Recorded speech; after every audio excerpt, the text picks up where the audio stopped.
Sir, जो कल ये बजट पास हुआ है, इसके हवाले से क्या बताएंगे आप? सबसे पहले मैं आप तमाम प्रेस मीडिया हजरात का शुक्रगुजार हूँ कि आप यहाँ पे तशरीफ़ लाए। मेरे साथ हमारे भारतीय जनता पार्टी के सीनियर लीडर और मंडल प्रधान सुरनकोट संजय केसर जी, मेरे साथ मेरे भाई भारतीय जनता पार्टी के सीनियर लीडर मकेश जी। आज हमने तमाम मीडिया हजरात को यहाँ पे इसलिए बुलाया है कि आपको पता है कि कल पार्लियामेंट के अंदर जो 26-27 का बजट जो है वो पेश किया गया, जिस बजट को हमारी फाइनेंस मिनिस्टर जी ने सीतारामन जी ने जो है वो पेश किया। इस बजट में कई अहम चीज़ों पे हुआ है जो है वो चर्चा की गई है।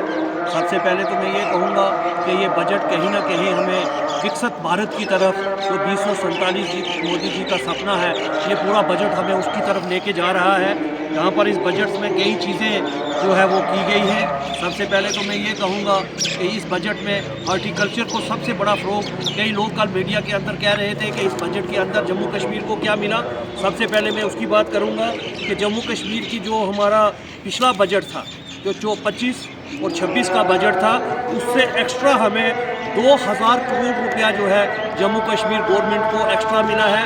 मैं ये समझता हूँ कि ये 2000 करोड़ रुपया जो एक्स्ट्रा मिला है, जो जम्मू कश्मीर की डेवलपमेंट के लिए, जम्मू कश्मीर की अनएम्प्लॉयड के लिए, जम्मू कश्मीर की बेहतरी के लिए जो है ये इस्तेमाल होगा। ये बहुत बड़ी रकमात जो है पहली बार 50% जो है वो इंक्रीज़ की गई है और 2000 करोड़ रुपया जम्मू कश्मीर को दिया गया है। सबसे बड़ी बात यह है इस बजट में कि हार्टिकल्चर को फ़रोग़ देने की बात की गई है, क्योंकि हार्टिकल्चर सेक्टर जो है जम्मू कश्मीर के अंदर इसको मजबूत करने की कोशिश है, एग्रीकल्चर को मजबूत करने की कोशिश है। और टूरिज़म को, सबसे बड़ी बात है कि टूरिज़म को फ़रोग़ देने की बात की गई है और टूरिज़म को कहीं ना कहीं जो है वो बढ़ाने की कोशिश जो है वो इस बजट में की गई है।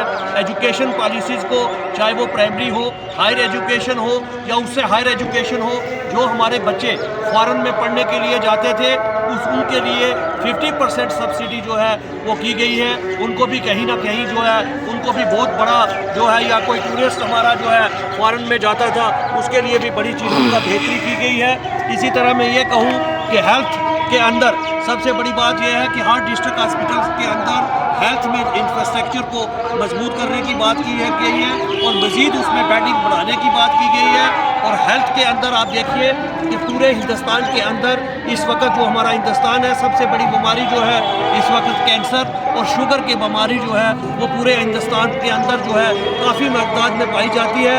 उसी को देखते हुए इस बजट के अंदर शुगर और बिलखुसूस कैंसर की जो मेडिसिन है उसके ऊपर बहुत बड़ी छूट जो है वो दी गई है। मैं ये समझता हूँ कि सेहत के अंदर बहुत बड़ा फैसला जो है वो गवर्नमेंट ने लिया है। इसके लिए गवर्नमेंट जो है वो मुबारक का हकदार है।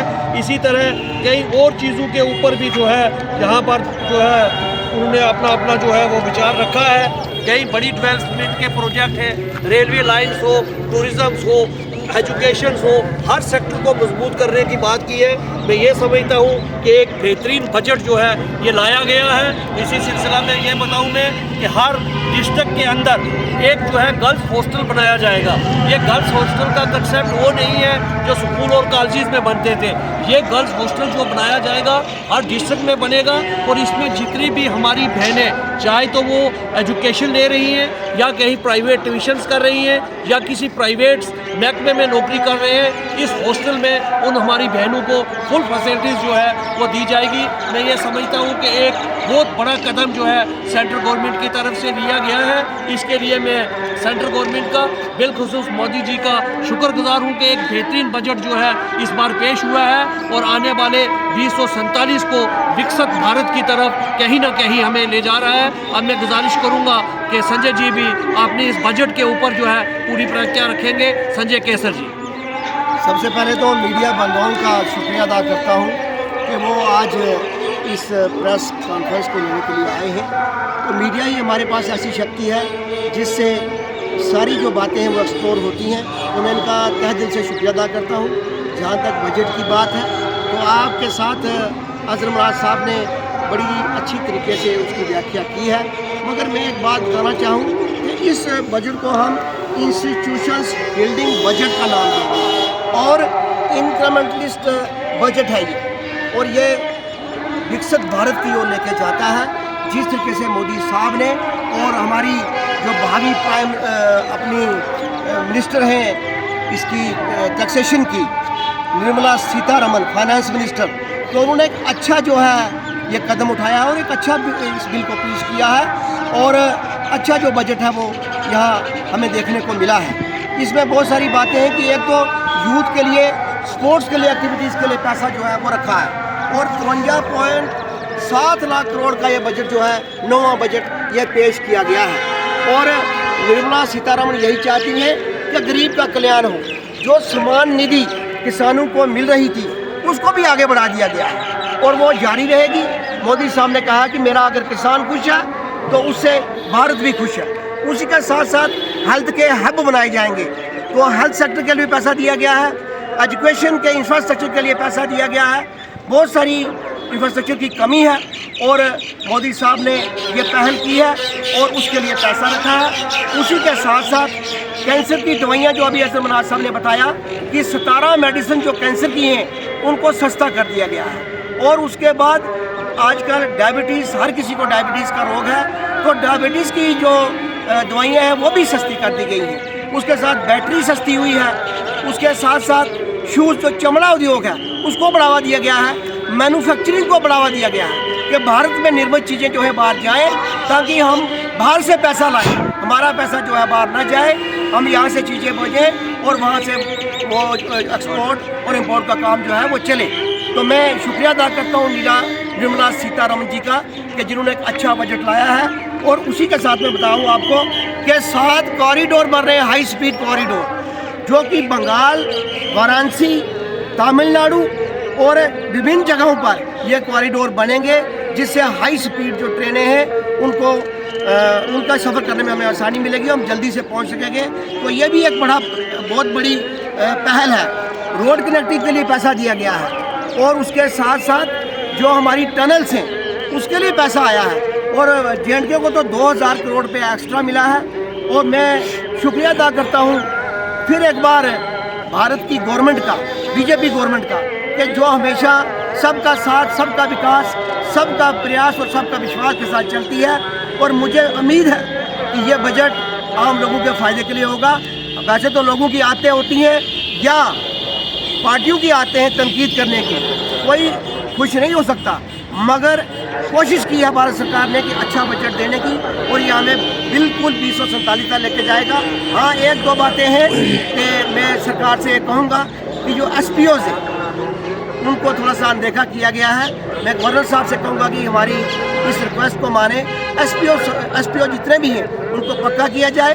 उसके साथ साथ हमारी आंगनबाड़ी वर्कर्स जो बहनें हैं उनकी जो तनख्वाह है वो भी इन्हेंस की जाए। और साथ में डेली वेजर का जो मसला है वो सरकार को पहल करनी पड़ेगी, क्योंकि जो सरकार है वो नाकाम साबित हुई है कि आज 1.25 साल हो गया, जो वादे उन्होंने किए थे वादे पूरे नहीं हो सके। तो इसमें थोड़ी सी मैं रिक्वेस्ट करूंगा सेंटर से भी कि वो इस तरह के कदम उठाएं ताकि हमारे लोग आगे बढ़ सकें।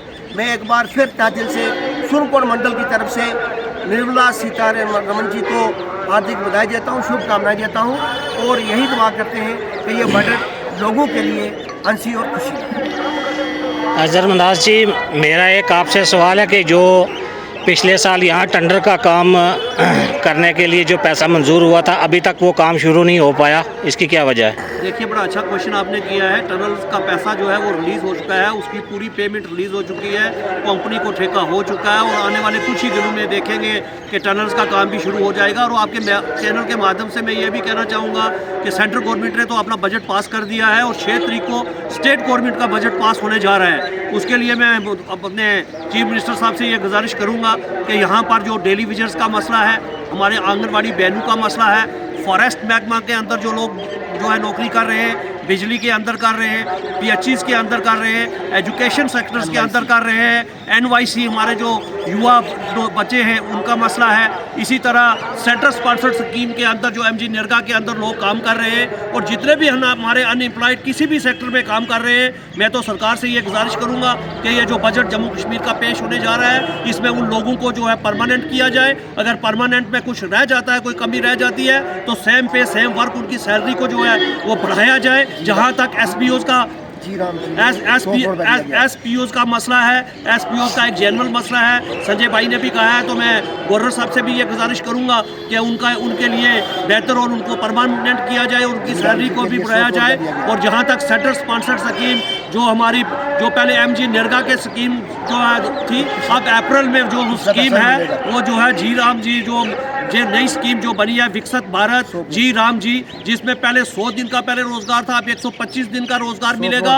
और 50 जो है उसमें 15 पर जो हाजिरी जो अटेंडेंस है वो एक्स्ट्रा जो है वो एग्रीकल्चर के टाइम में दी जाएंगी। मैं ये समझता हूँ कि बहुत बड़ा पैसा जो है इस स्कीम में दिया गया है। जितना भी लोगों का क्लेम था, जितने भी मटेरियल्स का पैसा पेंडिंग था, आज तमाम पैसे जो है हर एक ब्लॉक के अंदर आ चुके हैं और लोगों के पिछले दिनों में देखा कि अकाउंट्स में पड़ रहे हैं। और मैं मौजूदा गवर्नमेंट से ये गुजारिश करूँगा, पीएचई सेक्टर को मजबूत करने के लिए पैसा रखा जाए, हेल्थ सेक्टर को मजबूत करने के लिए पैसा रखा जाए, एजुकेशन सेक्टर को मजबूत करने के लिए पैसा रखा जाए, यहाँ की डेवलपमेंट के लिए, बिलखुसूस टूरिज्म को फ़रोग देने के लिए, और यहाँ पर जो सेल्फ एम्प्लॉयमेंट है जिससे यहाँ पर हमारे बेरोज़गार नौजवानों का हर आदमी को नौकरी मिलना मुश्किल है। जब टूरिज्म को फ़रोग दिया जाएगा, ऐसे छोटे छोटे यूनिट्स, छोटी छोटी इंडस्ट्रीज लगाई जाएंगी, तो उसमें नौजवानों को बेहतर होगा। मुझे पूरा विश्वास है कि जो 6 तारीख को बजट पेश होगा उसमें जम्मू कश्मीर के लोगों को बेहतर जो है सहूलियात मिल सकती है। उसके लिए मैं गुजारिश करूँगा। और सेंट्रल गवर्नमेंट ने ऑलरेडी